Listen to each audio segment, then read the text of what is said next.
Sa topic naman na 'to is, yung all about, core concept ng OpenGL. So, una is, coordinate system, ito. Itong code na 'to is ito yung nagde-define ng vertex data na yung paggamit ng array sa mga vertices. And each vertex naman is, may laman siyang x, y, tsaka z na coordinate para sa position niya sa object space. Then, pwede rin idagdag yung color which is nandito rin. Red, red, red, green, blue. Oh, red, green, blue. At yung texture sa nandito, yung coordinate. Ito naman yung nagmamap ng texture para sa object surface. Yung mga vertices naman sa vertices array, ito naman yung define ng square gamit yung apat na vertices. So, each vertex may combination na hindi, hindi pala. May combination na position, color, tsaka texture. Apat tuloy. Ito, tatlo lang. Then,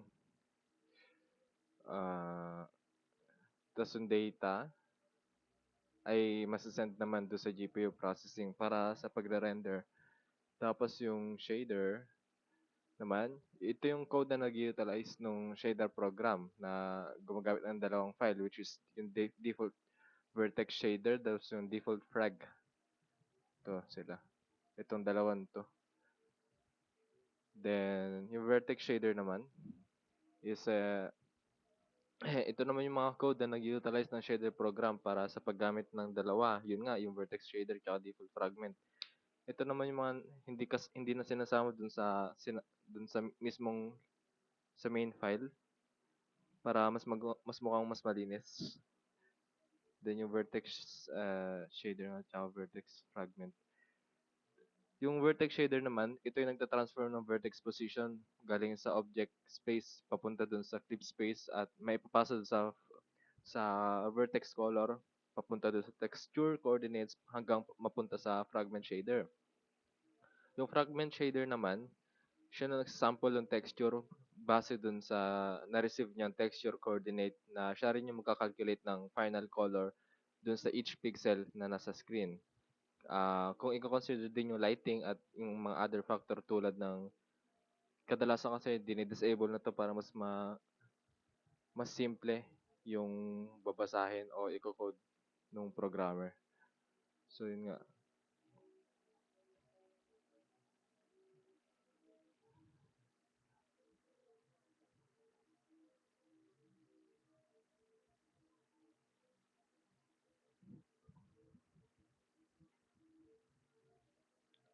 Ito naman. Dito tinatawag natin si ah para dinedeclare natin na si shader program is sila yung default fragment and default vertices. Okay. Dito naman sa code na to is dinedemonstrate kung paano yung core concept ng OpenGL ay gumagana ng together, so sabay-sabay. Yung vertices naman, sila yung nagde-define ng geometry ng isang object o square sa isang object space. Tapos si vertex shader naman, siya yung nagtatransform ng vertex position at nagpapasa ng relevant data tulad ng color, texture, tsaka coordinate to the fragment shader para may ma-output at makita ni programmer kung ano yung sinulat niya, kung may error ba o wala. Siya lang yung napapakita nun.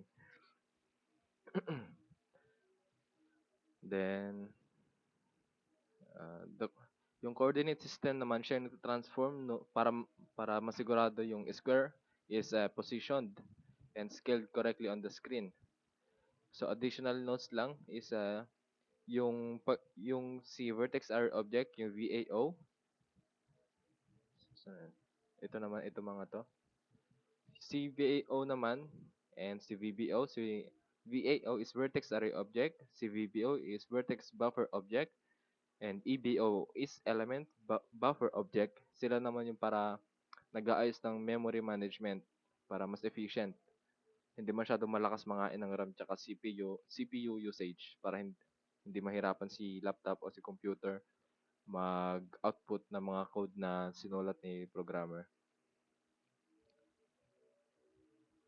A uniform variable named scale is used to potentially scale the object within the shader program. This code provides a basic example of how core OpenGL concepts are implemented to render a textured quad on the screen. By understanding these concepts and how they work together, you can create more complex and visually appealing OpenGL application. So, dito pinapakita lang natin yung gamit ni Vertices na ina-incorporate niya rin dito si coordinate, si colors, siya si texture. Then, ina-implement din dito si VAO.